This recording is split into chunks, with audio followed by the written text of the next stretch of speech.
हमें एक खाली ग्लास दिखता है जिसमें कोई वाइन भर रहा है। एक खाली किचन में वही हम वाइन बॉटल भी देखते हैं। तभी हमें एक किसी की आवाज़ आती है जो कि कहता है कि मुझे मानना पड़ेगा, यहाँ कुछ चीज़ें हैं इस दुनिया में जिनकी मुझे कमी खलती है। तभी एक औरत उस अपार्टमेंट में घुसती है, ये बोलते हुए कि मैं माफ़ी चाहूँगी कि मैं लेट हूँ। 2 घंटे तक एक छाते और आउटडोर डाइनिंग सेट पर मोल भाव करने के बाद भी डील नहीं हो पाई और फिर फार्मेसी में भीड़ लग गई। फ्लू का भी मौसम है, हालांकि मैंने इतने सारे लोगों को एक साथ बीमार पड़ते नहीं देखा था। ये सब इस बेकार मौसम की वजह से हो रहा है। ये दिन तो बहुत ही बुरा निकला। तभी वो आदमी बोलता है कि हाँ। उसकी आवाज़ सुनकर वो औरत चौंक जाती है और वो देखती है कि चेयर पर कोई बैठा है हाथ में वाइन लिए हुए।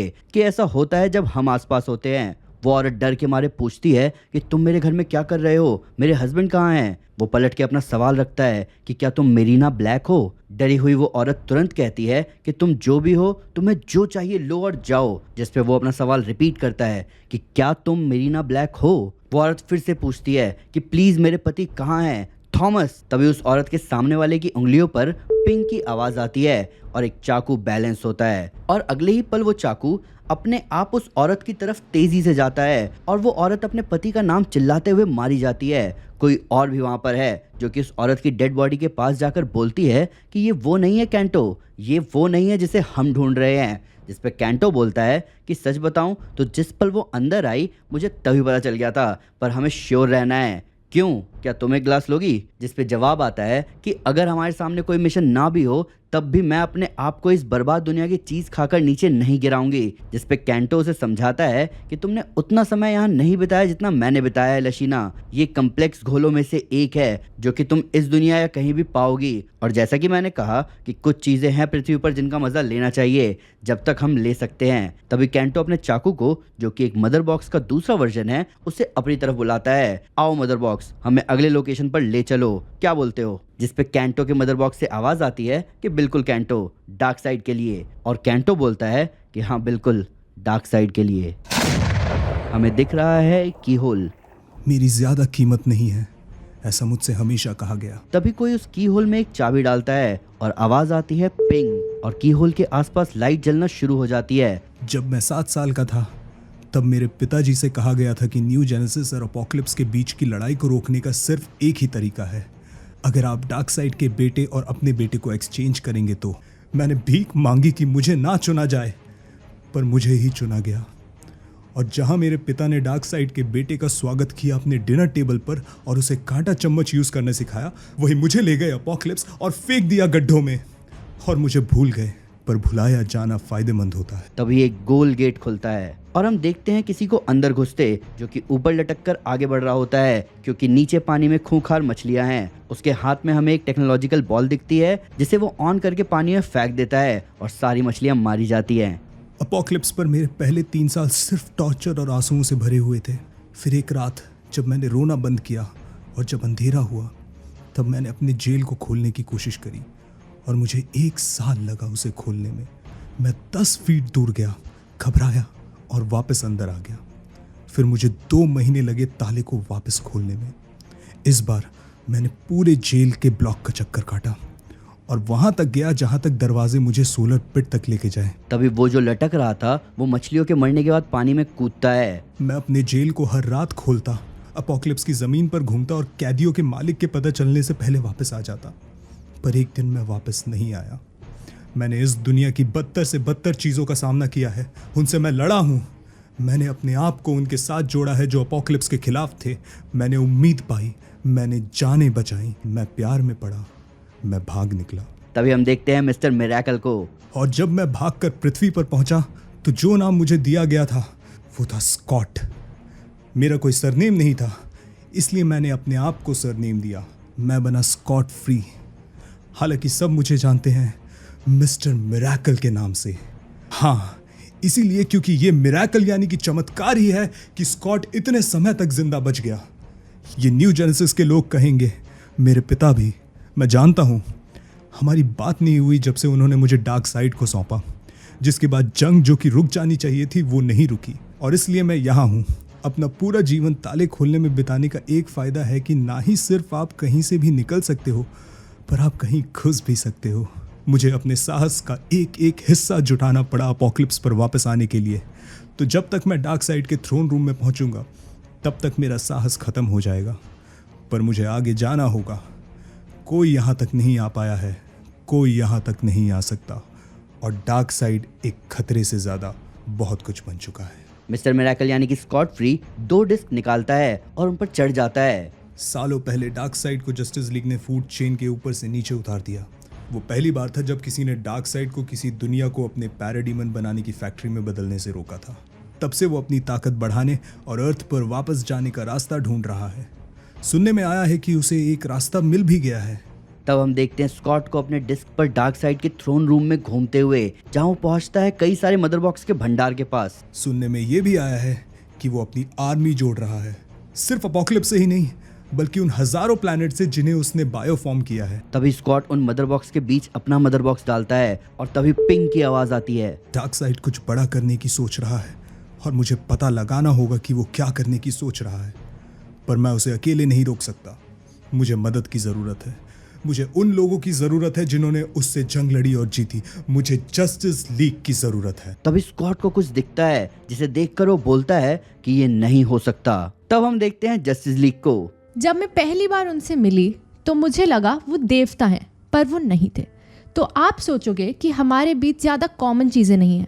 एक एटलांटियन, एक अंतरिक्ष का पुलिस, एक क्रिप्टोनियन, एक अरबपति और मैं अकेली थी जो कि अमेज़न आइलैंड पर पैदा हुई थी। मुझे भगवानों ने बनाया था दुनिया की रक्षा करने के लिए, जिसे उन्होंने खुद छोड़ दिया। मैंने अमेज़न के परे जो ज़मीनें हैं उनकी भयानक कहानियाँ सुनी थी, पर एक सुबह कुछ आया किनारे पर जिसने सब कुछ बदल दिया। मैंने घंटों बिताए थे बीच पर यह देखते हुए कि उसमें क्या है। तब हमें दिखता है अमेज़न आइलैंड, जहां डायना को एक बुक मिली किनारे पर। वो उस बुक को पढ़ रही है कि तभी पीछे से आवाज आती है कि तुमने अपनी ट्रेनिंग मिस कर दी डायना, लाओ मुझे दो। डायना अपनी माँ को वो किताब देती है और ओशियन की तरफ देखकर पूछती है कि बाहर क्या है। मैं कुछ ढूंढ रही थी, हम सब ढूंढ रहे थे। छोटा आर्थर भी ओशियन के परे देखते हुए अपने पिता से पूछता है कि वहाँ क्या है। सच्चाई। छोटा हैल जॉर्डन तारों की तरफ देखते हुए अपने पिता से पूछता है कि वहाँ क्या है। साहस से भरा सफर। क्लार्क कैंट अपना पॉट देखते हुए अपने माता पिता से पूछता है कि क्या वो बाहर है। उद्देश्य। ब्रूस वेन खिड़की से गौतम को देखते हुए अपने बटलर को बताता है कि वो बाहर है। इंसाफ। तब हम देखते हैं वही क्राइम सीन जहाँ कैंट और लशीना ने उस औरत को मेरीना ब्लैक समझकर मारा था। हम सभी इस दुनिया को बचा कर रखना चाहते हैं जो हम सब की है। हम सब इसमें जगह चाहते हैं, इसलिए हम एक साथ आए। नॉर्मली लीग क्राइम सीन पर काम नहीं करती, पर ये कुछ अलग है। विक्टर की बॉडी बनी है एक अनजानी एलियन टेक्नोलॉजी से। उसका कुछ हिस्सा अपोक्लिप्स से आया है, तो अगर बूम ट्यूब खुलता है अर्थ में कहीं भी तो उसे सर दर्द होता है। अगर देर तक आया तो उसके सिस्टम पर असर पड़ता है, पर विक्टर इस दर्द से लड़ता है ताकि वो उस बूम ट्यूब के खुलने की जगह को ट्रैक कर सके। और हम यहाँ हैं इस जगह जहाँ 2 लोग मारे गए। स्टीव ने आसपास का इलाका क्लियर करवा दिया ताकि हम काम कर सकें। उसने तब से मेरा ध्यान रखने की कोशिश करी है जब से मैंने आइलैंड छोड़ा। वंडर वुमन स्टीव को थैंक यू बोलती है, जिस पे स्टीव कहता है कि तुम्हारे लिए कुछ भी, तुम्हें पता है। मैं आज भी हमारे बारे में सोचती हूँ, पर मैं श्योर नहीं हूँ कि स्टीव सोचता है कि नहीं। प्यार दुनिया की सबसे ताकतवर चीज़ है, पर यह मुश्किल भी हो सकता है और कभी कभार उलझा हुआ भी। हैल और जेसिका को हस्बैंड की बॉडी ऊपर के हॉलवे में मिली। ये दोनों एक हेयर फॉलिकल या स्किन सेल को अपने रिंग से अलग कर सकते हैं। हालांकि जेसिका पर उतना भरोसा नहीं किया जा सकता। तभी जेसिका कहती है कि नीचे कितने सारे लोग हैं, जिस पे हैल कहता है कि स्टीव उन्हें क्लियर कर रहा है, पावर रिंग फोकस बनाए रखो। ब्रूस और बैरी अपने अपने ईगो को अलग रखकर एविडेंस को प्रोसेस कर रहे हैं। हालांकि बैरी में कोई ईगो नहीं है। तब बैरी क्राइम सीन का चक्कर लगाता हुआ बैटमैन को बताता है कि दूध खराब हो चुका है, फल सड़ना शुरू हो गए हैं, ऐसे मानो जैसे ये सब 1 हफ्ते से पड़ा हो। जबकि मौत का समय बैटमैन बैरी की बात पूरी करते हुए बोलता है कि 43 मिनट्स पहले। तब बैरी आगे बोलता है कि फूल भी मुरझा रहे हैं, ऐसा कैसे? तब बैटमैन बताता है कि चीजें जल्दी मरने लगती है जब ये लोग रूम में होते हैं। तुम्हें और कुछ मिला? तभी फ्लैश वाइन ग्लास लाता है और बोलता है कि जो भी यहाँ था उसने वाइन लिया है, पर ग्लास पर कोई फिंगरप्रिंट नहीं है, उसने ग्लव्स पहने होंगे। जिससे बैटमैन कहता है कि तुम मेरे से पूछने से पहले इसे एनालाइज कर सकते। तभी बैरी उसकी बात पूरी करते हुए बोलता है कि कर सकता हूँ, तुम्हें पता है एनालिसिस में कोई आइडेंटिटी सामने नहीं आ रही, पर इतना कंफर्म है कि जो भी यहाँ था वो इंसान नहीं था। तब बैटमैन कहता है कि तो अब अगला सवाल ये आता है कि वो कहाँ गया। विक्टर बूम ट्यूब की लोकेशन को एनालाइज करते हुए शज़ाम को बताता है कि मुझे हवा में राख के ट्रेसेस मिले हैं जो कि बूम ट्यूब की वजह से छूटे हैं। ये उनके टेलीपोर्ट होने से बने होंगे। अगर मैं फॉरेन पार्टिकल्स को अलग कर दूं तो मास स्पेक्ट्रोमेट्री से हम पता लगा सकते हैं कि वो कहाँ गए हैं। साइबॉर्ग और शज़ाम हम सब में सबसे छोटे हैं, पर विक्टर के अंदर बहुत कम ही बचपना दिखता है, पर शज़ाम में बचपना साफ दिखता है। तभी विक्टर शज़ाम को देखकर पूछता है कि क्या हुआ। शज़ाम अपना मुंह घुमाकर कहता है कि मैंने कभी डेड बॉडी नहीं देखी थी, तो तुम यहाँ क्यों हो? ये विक्टर नहीं, लेक्स लूथर पूछ रहा है सुपरमैन से। सुपरमैन बताता है कि मैंने सुना तुमने न्यूट्रॉन को आर्गस से लेक्स कॉर्प में ट्रांसफर करवा दिया है, क्यों? लेक्स जवाब में कहता है कि लेक्स कॉर्प किसी छुपी हुई सरकारी एजेंसी से ज्यादा काबिल है न्यूट्रॉन के ट्रीटमेंट के लिए, जो कि मेटा ह्यूमंस का सहारा लेने में लगे रहते हैं। न्यूट्रॉन मर रहा है और इसके बावजूद कि उसने मुझे मारने की कोशिश करी, मैं उसे मरने नहीं दे सकता। वो अकेला है जो मुझे बता सकता है कि मुझे मरवाने की कोशिश किसने करी है। सुपरमैन ये सुनकर कहता है कि मैं समझ सकता हूँ कि तुम्हें जवाब चाहिए, पर ध्यान रखना कि तुम पूछ कर ही जवाब निकालो। जिस पे लेक्स पूछता है कि मैं और क्या कर सकता हूँ। सुपरमैन लेक्स की तरफ देखकर बोलता है कि मेरे पास सुपर हियरिंग है लूथर, और धमाके के वक्त मैंने सुना था कि तुमने न्यूट्रॉन की जान लेने की धमकी दी थी और तुम्हारी बहन इसके खिलाफ थी। लेक्स सुपरमैन को समझाता है कि वो सब दिखावा था सुपरमैन, तुम अपनी आंखें लाल करके लोगों से जवाब निकलवा सकते हो, पर मेरे जैसे आम इंसान को शब्दों का इस्तेमाल करना पड़ता है। और हाँ, मुझे कभी कभार झूठ भी बोलना पड़ता है, शर्म आनी चाहिए मुझे, पर मैं अपने यहाँ किसी को मरने नहीं दे सकता। ये मेरी रेपुटेशन के लिए अच्छा नहीं है। क्यों, सही कहा ना मैंने? तभी पीछे आता हुआ कैप्टन कोल्ड सुपरमैन से कहता है कि तुम्हें मिस्टर लूथर को एक चांस देना चाहिए सुपरमैन। वंडर वुमन ने दिया और उसने खुद को साबित किया। वंडर वुमन अच्छी है, उसे बताना मैंने उसे ऐसा कहा था। तब वो तीनों एक चेंबर के बाहर होते हैं। लेक्स कैप्टन कोल्ड से कहता है कि जाने दो कोल्ड, सुपरमैन मुझ पर भरोसा नहीं करेगा, ये बात तो साफ है। अब अपने आप को तैयार करो, क्योंकि जैसा कि तुम देख सकते हो तभी अंदर हमें हैजमेट सूट में कुछ डॉक्टर्स बेड पर लेटे हुए न्यूट्रॉन के पास दिखते हैं। उनमें से एक लूथर को बताता है कि न्यूट्रॉन की हालत बिगड़ती जा रही है। जब से अमेजो के वायरस ने न्यूट्रॉन की रेडियो एक्टिव पावर बंद करी है, तब से इसकी बॉडी कैंसर से भर चुकी है। हमने एक्सरे, गामा रे, सिस्टमैटिक और ब्रैकीथेरेपी को आजमाकर देख लिया, पर किसी का भी पॉजिटिव असर नहीं दिख रहा। इस पे लूथर कहता है कि कितनी दुख की बात है। तब डॉक्टर आगे बताता है कि न्यूट्रॉन की वाइफ उसे देखना चाहती है, पर न्यूट्रॉन कोई जवाब नहीं दे रहा, और अगर हमने जल्दी कुछ नहीं सोचा तो ये कल तक मर जाएगा। जिस पे लूथर कहता है कि फिर हमें इसको उठाने की जरूरत है। तब डॉक्टर बताता है कि हमने ऐसा किया तो ये मर सकता है मिस्टर लूथर। ये सुनते ही सुपरमैन पीछे से लूथर के कंधे पर हाथ रखकर बोलता है कि फिर तो तुम इसे नहीं उठा सकते। जिस पे लूथर उसका हाथ हटा के कहता है कि ये मर ही चुका है। जिससे सुपरमैन बोलता है कि तुम सालों तक अपनी साइंस, बिजनेस और मेडिसिन की नॉलेज की डींगे हाँकते रहे, और अभी तुम्हारी टीम को इसकी जान बचाने में परेशानी हो रही है, तो तुम क्यों नहीं बचाते, या फिर तुम नहीं बचा सकते? ये सुनते ही लूथर अपने डॉक्टर्स के आगे आकर बोलता है कि मैं नहीं बचा सकता, पीछे हटो, मुझे समझ नहीं आता कि मैं तुम लोगों को किस बात की तनख्वाह देता हूँ। वहीं सुपरमैन के बगल में खड़ा कैप्टन कोल्ड बोलता है कि सुपरमैन ने अभी अभी लेक्स लूथर को कैंसर का इलाज ढूंढने के लिए चैलेंज कर दिया, और मुझे ये सब देखने को मिल रहा है। ये सबसे बढ़िया सीट है दुनिया की। जब आपके पिता ही आपसे मुंह मोड़ ले, हम देख सकते हैं अपोकलिप्स को। तो आप कभी नहीं सोचते कि आप किसी पर भरोसा कर सकते हो। सालों तक मैंने अपोकलिप्स को छान मारा किसी ऐसे के लिए जिस पर मैं भरोसा कर सकूं कि वो मेरी मदद करेगा, और मुझे बहुत मुश्किल से ऐसा कोई मिला। उसका नाम था हिमॉन। वो एक बागी था न्यू जेनेसिस से, जो कि क्रांति लाना चाहता था, पर वो ऐसा नहीं कर पाया। हालांकि उसने कुछ लोगों के मन बदल दिए, उसने मेरा भी मन बदल दिया, उसने बाडा का भी मन बदल दिया। तभी हम देखते हैं स्कॉट को डार्क साइड की बैटल फाइल्स देखते हुए। वो अपने मदर बॉक्स से कहता है कि ये बैटल फाइल्स और जो भी कुछ मेरीना पर है सब कॉपी कर लो। मदर बॉक्स मान जाती है। पहले मेरा एक ही मकसद था, अपोकलिप्स को छोड़ के जाने का। हिमॉन ने मुझे अपना खुद का मदर बॉक्स बनाना सिखाया, जिससे मैं कहीं भी दरवाजे खोल कर जा सकूं। पर हिमॉन ने मुझे ये भी सिखाया कि अपने अलावा ऐसी भी चीज़ें हैं जिनके लिए लड़ना ज़रूरी है। यहाँ सिर्फ मेरी आज़ादी नहीं छीनी गई थी मुझसे, यहाँ उन सब की आज़ादी छीनी गई जो अपोकलिप्स पर थे। अगर मैं उनके लिए खड़ा नहीं हुआ तो मैं यहाँ से कभी नहीं निकल सकता। तभी मदर बॉक्स से लाइट निकलती है हर तरफ। स्कॉट अपने आप को बचाता है, तभी वो पीछे किसी को देखता है। पीछे खड़ा था डार्क साइड, जो कि स्कॉट को देखकर बोलता है कि ये रंग। स्कॉट गुस्से में डार्क साइड को देख रहा होता है। तब डार्कसाइड आगे बोलता है कि तुम ये रंग क्यों पहनते हो। स्कॉट कहता है कि क्या, जिस पे डार्कसाइड अपना सवाल फिर से पूछता है कि तुम ये रंग क्यों पहनते हो। स्कॉट कहता है कि अगर तुम्हें लग रहा है कि मैं बिना लड़े हार मान लूंगा। तभी डार्कसाइड उसको बीच में टोकते हुए बोलता है कि तुम इन्हें पहनते हो क्योंकि ये न्यू जेनेसिस से आते हैं, एक दुनिया जो कि ढोंग करती है निष्पक्ष और सहनशील होने का, वो दुनिया जिससे तुम्हें घिन आती है क्योंकि उसने तुम्हें यहाँ भेजा, वो दुनिया जहाँ तुम वापस जाने के लिए राजी नहीं हो। क्या इसलिए क्योंकि वहाँ भी ऐसे रंग है इसलिए तुम इन्हें पहनते हो। तभी स्कॉट अपने एरोडिस्क रेडी करता है और उसे डार्कसाइड की तरफ फेंकते हुए बोलता है कि मैं अपनी मर्जी से इन्हें पहनता हूँ। एरोडिस्क का डार्कसाइड पर कोई असर नहीं होता। तभी उसकी आंखें चमकती है और वो पूछता है कि तुम्हारी मर्जी, तुम्हें लगता है कि क्योंकि तुम मेरे कैंप में सरवाइव कर गए, तुम मेरे जेल से निकल गए, तुम इधर उधर भागते रहते हो तो तुम फ्री हो। ये तुम्हारा नाम नहीं है, तुम आज़ाद नहीं हो, तुम एक गुलाम हो, तुम कभी आज़ाद नहीं थे। और अगले ही पल डार्कसाइड अपनी ओमेगा बीम स्कॉट की तरफ छोड़ता है। बीम स्कॉट के पैरों पर लगती है और स्कॉट जिन एरोडिस्क पर खड़ा था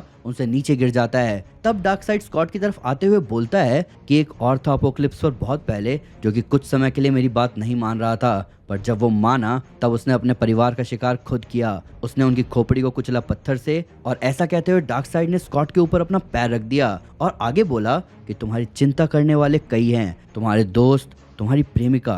मैं बारडा के बारे में जानता हूँ गुलाम, तुमने उसे मेरी आर्मी से चुराया है। डार्कसाइड के पैरों के नीचे स्कॉट मदर बॉक्स को टच करने की कोशिश करते हुए बोलता है कि मुझे पता है कि तुम किसके पीछे हो डार्कसाइड। डार्कसाइड कहता है कि तुम्हें लगता है कि मुझे इस बात का फर्क पड़ता है। स्कॉट तभी मदर बॉक्स को छू लेता है और बोलता है कि मदर बॉक्स मुझे यहाँ से बाहर निकालो। मदर बॉक्स मान जाती है और तभी पिंग आवाज आती है और एक ट्यूब खुलता है और स्कॉट वहाँ से चला जाता है और डार्कसाइड शांति से बढ़ता है अपने थ्रोन की तरफ।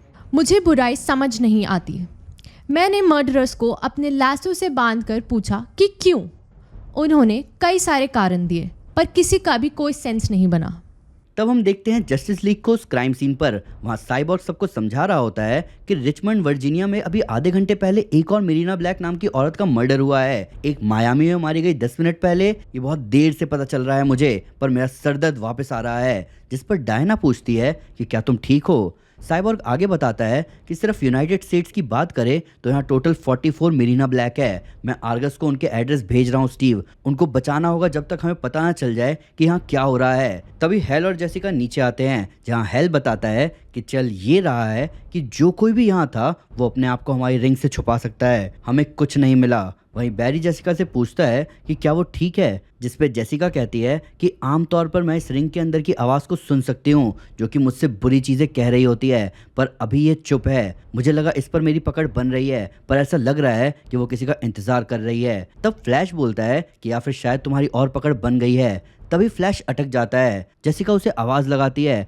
पर एक और आवाज़ सुनाई देती है जो कि कह रही है कि मैंने फ्रीक्वेंसी लॉक कर ली है। तभी फ्लैश के मुंह से 2 हाथ निकलते हैं और आगे आवाज़ आती है कि तुम एक दरवाज़ा हो ट्रैवलर मेरे लिए। और अगले ही पल फ्लैश के मुंह से बहुत ज़बरदस्त बीम निकलती है जिससे आसपास के लोग पीछे गिर जाते हैं और वो घर तबाह हो जाता है। तभी उस रोशनी में कोई हमें दिखती है। फ्लैश ज़मीन पर गिरा हुआ है, उसके मुंह से निकलती हुई रोशनी कम हो गई है और अगले पल उसके मुंह से हमें दिखता है धुआं। और जो वहाँ से निकली थी वो बोलती है पहली मौत। और तभी वो अपने हथियार को फ्लैश की छाती पर लगाती है और हमें आवाज़ आती है पिंग। और हमें वो क्लियरली दिखती है जो फ्लैश के मुंह को बूम ट्यूब की तरह यूज करके सबके सामने आ गई। उसके कपड़े पर उल्टा ओमेगा बना हुआ है। वो आगे बोलती है कि ओह, मैं तुम सबको नुकसान पहुंचाने वाली हूँ, बहुत बहुत ज्यादा नुकसान। तभी उसकी नजर बैटमैन पर पड़ती है जिसे देखकर वो बोलती है कि तुम इन सब के बीच इंसान हो, पर तब भी तुम मुझे परेशानी में डाल सकते हो, तो इसलिए सबसे पहले तुम नुकसान झेलोगे, तो ये लो। और तभी वो बैटमैन के ऊपर जंप करके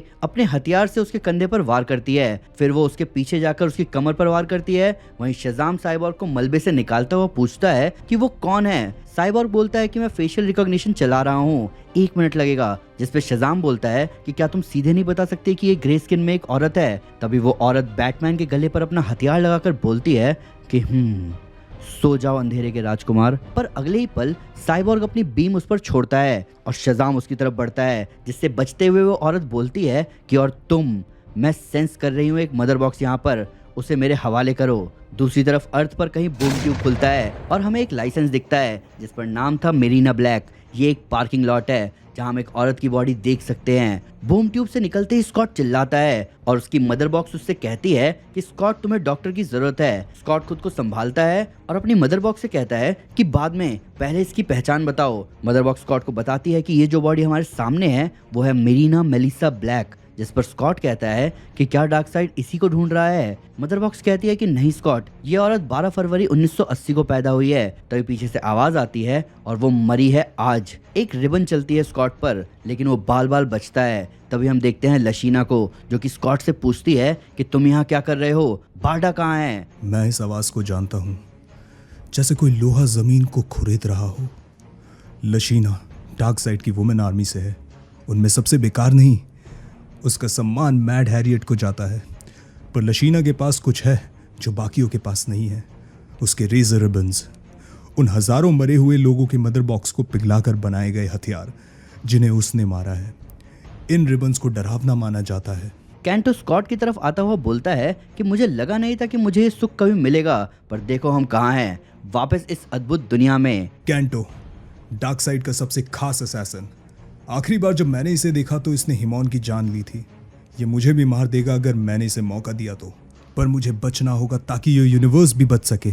दूसरी तरफ वो अनजान औरत साइबॉर्ग पर अटैक करते हुए बोलती है कि मैंने तुम्हारे बारे में पढ़ा है, तुम सबके बारे में पढ़ा है, विक्टर स्टोन साइबॉर्ग। तब वो साइबॉर्ग की बॉडी से मेटल फेंकते हुए बोलती है कि तुम मेरे लिए बैटमैन से भी ज्यादा खतरनाक हो। अगले पल हम देखते हैं साइबॉर्ग के शरीर के सामने के हिस्से को, जहां हमें सिर्फ उसकी स्किन दिख रही होती है। तब वो औरत आगे बोलती है कि तुम्हारी टेक्नोलॉजी विकसित हो रही है, तुम्हारे पार्ट्स मेरे लिए बहुत काम के साबित होंगे। तभी एक हाथ उस औरत के कंधे पर आता है और उसे एक जबरदस्त झटका लगता है और आवाज आती है कि मेरे दोस्त के ऊपर से हटो। और अगले पल हम देखते हैं शज़ाम को उस औरत को बहुत दूर फेंकते हुए। तब वो साइबॉर्ग से कहता है कि भाई तुम्हारी बॉडी। साइबॉर्ग बताता है कि हाँ वो वापस ग्रो हो रही है, मैं समझाता हूँ बाद में। तभी पीछे से वो औरत अपने हथियार को शज़ाम की बॉडी में डाल देती है और शज़ाम जोर से चिल्लाता है। तब वो शज़ाम के बाल पकड़कर बोलती है कि बेचारे बच्चे, मुझे इन्हें इतनी कम उम्र में खत्म करते हुए अच्छा नहीं लगता। तभी वंडर वुमन उसे पीछे से पकड़ती है और अपने लाशों को उसके आसपास घुमाते हुए उससे पूछती है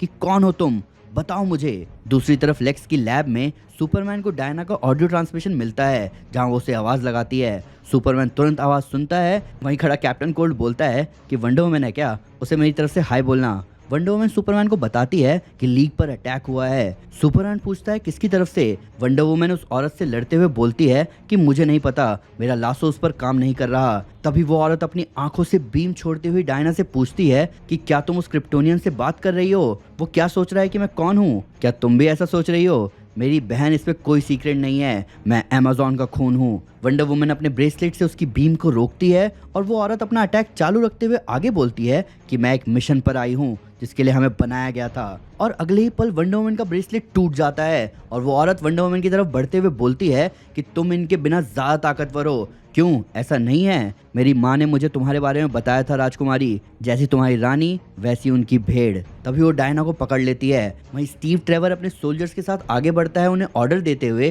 कि उसे डायना पर से हटाओ। पर अगले पल उस औरत की आंखें चमकती हैं और वो उन सारे सोल्जर्स को अपनी बीम से वेपराइज कर देती है, ये बोलते हुए कि तुम भगवानों के लिए कितनी बड़ी असफलता हो, जैसे इंसान है। दूसरी तरफ लेक्स की लैब में उसकी बहन लेना लूथर बताती है कि डायना की लाइन अभी अभी बंद हो गई, वेस्ट कोस्ट में कम्युनिकेशन जा चुका है लेक्स। जिस पर लेक्स कहता है कि कोई दिक्कत नहीं लेना, हम जाके देखते हैं कि क्या हो रहा है और हम इसे संभाल लेंगे। मेरा नया आर्मर ग्रीन नाइट तैयार करो। सुपरमैन संभल के इस आर्मर को क्रिप्टोनाइट से चलाया जाता है। सुपरमैन पूछता है कि क्रिप्टोनाइट, जिस पे लेक्स उसे समझाता है कि इस बात को दिल पे मत लेना, ये सब साइंस के लिए किया जा रहा है। क्रिप्टोनाइट की एनर्जी इतनी जबरदस्त है कि उससे मेट्रोपोलिस को 1 साल तक पावर दिया जा सकता है। मेरा प्लान है इसे पब्लिक सेक्टर तक ले जाने का, पर इस पर फिलहाल रोक लगा रखी है क्योंकि जहाँ जहाँ क्रिप्टोनाइट से पावर जाएगी वहाँ तुम नहीं जा सकते और हम ऐसा नहीं चाहेंगे। क्यों? तभी सुपरमैन बोलता है कि चाहे तुम्हारी पीआर टीम तुम्हें जैसा भी दिखा ले, तुम एक आम अपराधी ही हो। इस अमेजो वायरस और अभी की प्रॉब्लम में